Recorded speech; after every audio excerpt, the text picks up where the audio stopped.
Wasak at nayupi ang van na ito nang mahulog sa bangin na nasa 50 metro ang lalim at bumagsak sa ilog pasado alas 9 kagabi sa barangay Poblasyon sa Danga Mountain Province.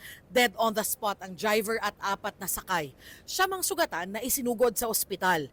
Gamit ang mga lubid, nagtulong-tulong ang mga kawani ng BNP, BFP, LGU at mga residente para makababa sa ilog at maiakyat ang mga biktima. Batay sa paunang investigasyon ng PNP Cordillera Administrative Region, sakay ng van ang 12 turista, isang tour coordinator at driver. Papunta raw ang van sa Buscalan, Kalinga na kilalang tourist spot. Galing sila ng ibang lugar pero nag-convince sila sa Manila. Ang purpose nila is to visit the famous Apu Wangud. For now, hindi pa natin ma-identify talaga kung anong totoong nangyari. Hindi madulas yung kalsada dahil hindi umulan, sementado naman doon sa area. Kaya lang, merong napansin ang ating mga investigador na parang may scratch ng metal sa kalsada. Hinala ng pulisya na flat ang gulong ng van. Mukhang na-flat siguro yung sasakyan.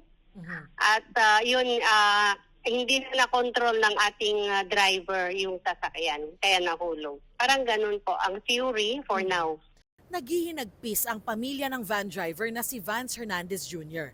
Ayon sa misis niya, tila nagkaroon daw siya ng pangitain bago ang trahedya. Nanaginip po ako nung gabi. Hindi ko na po sana siya papaalisin Sa panaginip ko nalaglag yung van sa bangin. Pero kasama po ako, yung pangitain ko.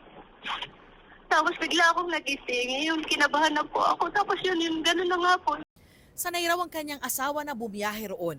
Weekly po siyang umaakyat po talaga ng bundok. Weekly po yun. 3 years na po siya dyan. 3 years na po ngayon pa nagkaganyan. So sanay na po siya talaga doon sa Opo. ruta. Opo. Kaya po nagtataka ko paano po nangyari yun. Sila raw ang may-ari ng van na nirerentahan ng travel agency para sa mga joiners tour. Sana masaya na siya sa kung nasan siya. Mahal na mahal namin siya ng mga anak niya. Kakayanin ko, pipilitin ko ako para sa mga anak niya. Patuloy na kinukuha ng GMA Integrated News ang panig ng Travel and Tours Agency pero hindi pa sila sumasagot sa mga text o tawag. Ayon sa PNP, may prangkisa ang van bilang tourist transport service. Para sa GMA Integrated News, Darlene Kai, Nakatutok, 24 Oras.